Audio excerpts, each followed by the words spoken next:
আমি মানসিক ভারসাম্য কিনা সেটা আপনাদের কাছে প্রমাণ করবো। I can speak English. Tofazzal Hossain নামে মানসিক ভারসাম্যহীন একজন মানুষকে পেট পুরে খাইয়েছেন বিশ্ববিদ্যালয়ের শিক্ষার্থীরা। এরপর গ্রিলে বেঁধে পিটিয়ে হত্যা করা হয়েছে তাকে। ঢাকা বিশ্ববিদ্যালয়ের ফজলুল হক মুসলিম হলের অতিথিকক্ষে নির্মম এই হত্যার ঘটনায় শিউরে উঠেছেন মানুষ, চাইছেন বিচার। তোফাজ্জলের জানাজা আমাকে পড়াতে হবে সে কথা বুঝি নেই। আল্লাহ তোমার অলৌকিক মৃত্যুগুলা ওই জান্নাতবাসীর জন্য হয়ে থাকে। আল্লাহ আমি সহ্য করতে পারি না।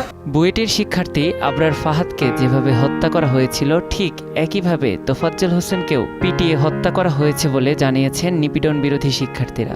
ইতোমধ্যে হত্যার আগে তোফাজ্জলকে খাবার খাওয়ানোর ভিডিও সামাজিক যোগাযোগ মাধ্যমে ছড়িয়ে পড়েছে, যা দেখে চোখের পানি ধরে রাখতে পারছেন না নেটিজেনরা।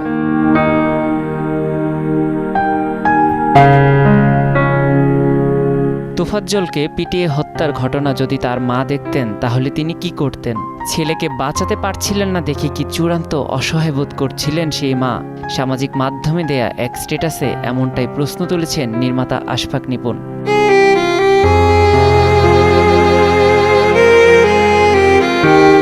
মায়ের মমতা অনুধাবন করে তিনি লিখেছেন, হয়তো ছেলেকে ভাত খেতে দেখে আশান্বিত হয়েছিলেন, ভেবেছিলেন ছেলের কিছু হবে না, এই যাত্রায় বেঁচে যাবেন।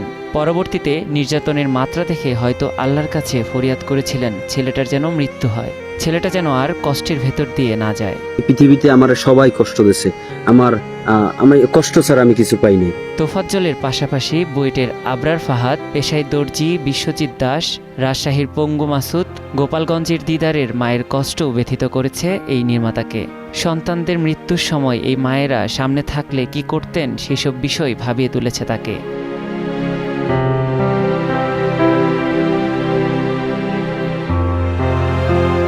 নির্মাতা আশফাক নিপুণকে কেউ দল বেঁধে মেরে ফেললে তার মায়ের কেমন লাগবে, তার মা কেমন অসহায় বোধ করবেন সে বিষয়েও প্রশ্ন করেছেন তিনি।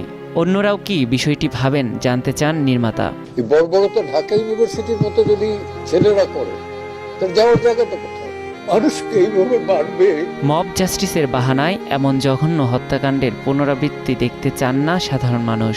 গণপিটুনি দিয়ে মানুষ হত্যা বন্ধে সরকারকে অবিলম্বে কার্যকর ব্যবস্থা নিতে হবে বলে মনে করেন তারা। নিয়াত শুভ, সময় সংবাদ, ঢাকা।